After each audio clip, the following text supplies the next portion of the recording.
Se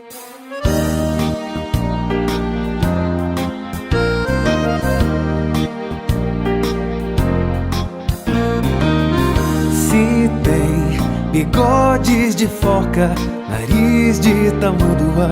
Parece meio estranho, né?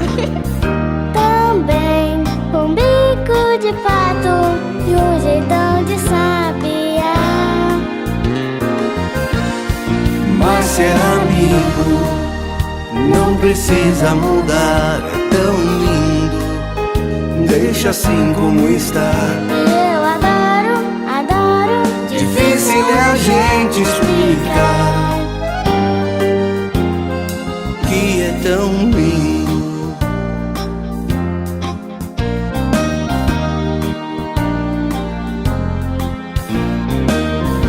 Se tem bigodes de foca, nariz de tamanduá. E orelhas de camelo, né, tio?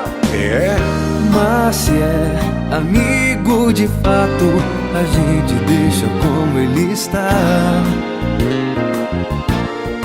É tão lindo, não precisa mudar. É tão lindo, é tão bom se gostar. Eu adoro.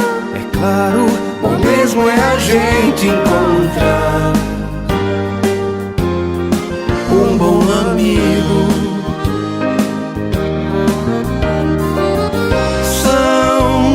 Sonhos verdadeiros, quando existe amor. Somos grandes companheiros, os três mosqueteiros.